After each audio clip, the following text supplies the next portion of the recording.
Hello viewers, আজ আমি আপনাদের সাথে শেয়ার করব বাঙালির ঐতিহ্যবাহী একটি পিঠা, শীতকালীন পিঠা পুলি পিঠা, যা খেতে খুব মজাদার।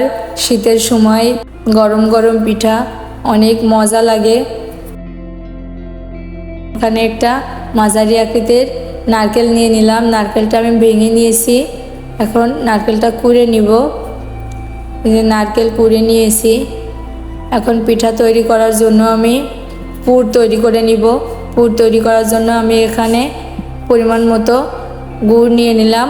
আমি আখের গুড় নিয়েছি, আপনারা যে কোনো ধরনের গুড় নিতে পারেন। খেজুরের গুড়, আখের গুড়, তালের গুড়, যে কোনো ধরনের গুড় নিতে পারেন। যে আমি নারকেল দিয়ে খুব ভালোভাবে নেড়েচেড়ে দিচ্ছি। আমি কিন্তু পুরটাতে চিনিও অ্যাড করব। গুড় আর চিনি দুটার মিশ্রণে কিন্তু পিঠাটা খেতে খুব বেশি মজাদার লাগে।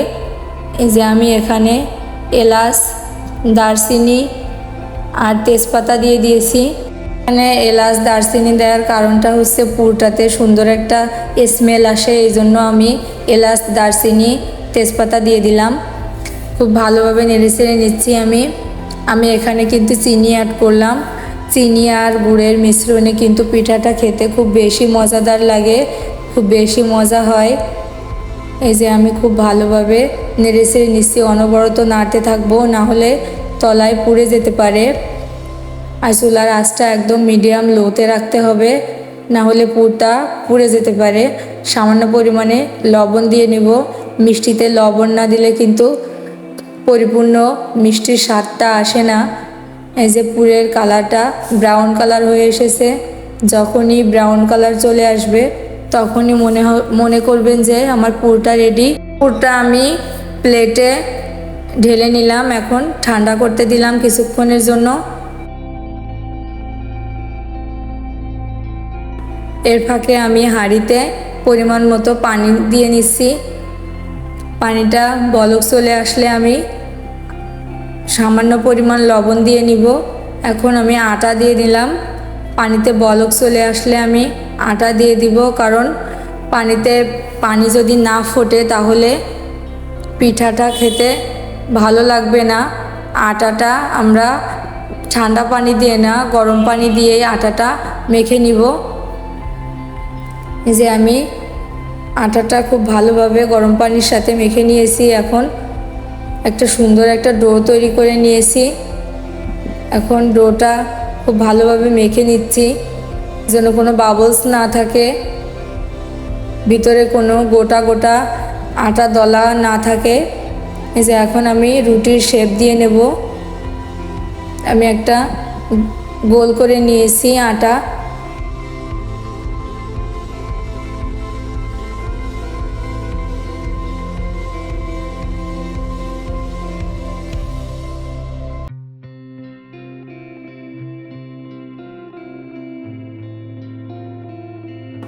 এখন আমি রুটিটা বেলে নিব।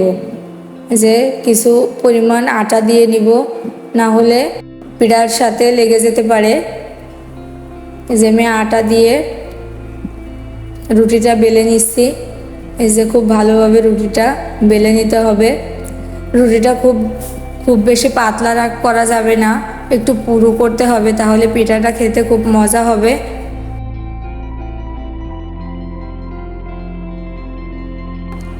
এই যে আমি রুটি বেলে নিয়েছি, এখন পিঠাটা তৈরি করে দেখাবো। পিঠাটা তৈরি করার জন্য আমি একটা পিঠার তৈরির ছাঁচ নিয়েছি।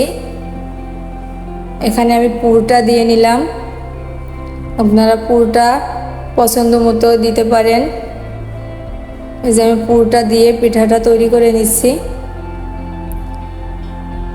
খুব আলতো হাতে পিঠাটা তৈরি করতে হবে, না হলে ভেঙে যেতে পারে। যে আমার পিঠাটা তৈরি করা হয়ে গেছে, দেখুন আমি সবগুলো পিঠা এক এক করে তৈরি করে নিয়েছি।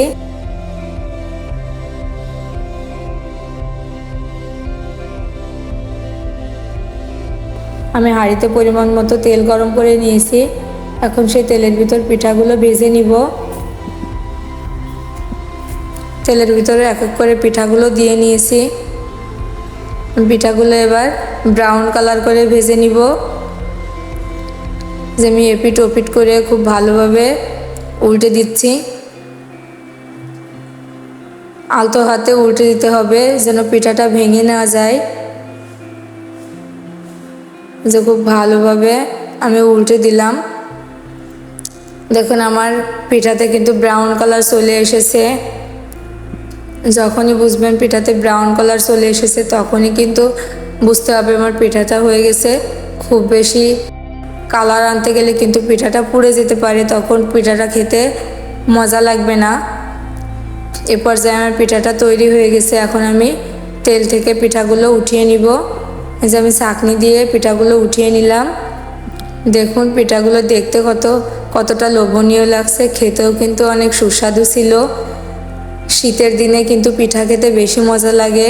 শীতের দিনে গরম গরম পিঠা খুবই মজাদার।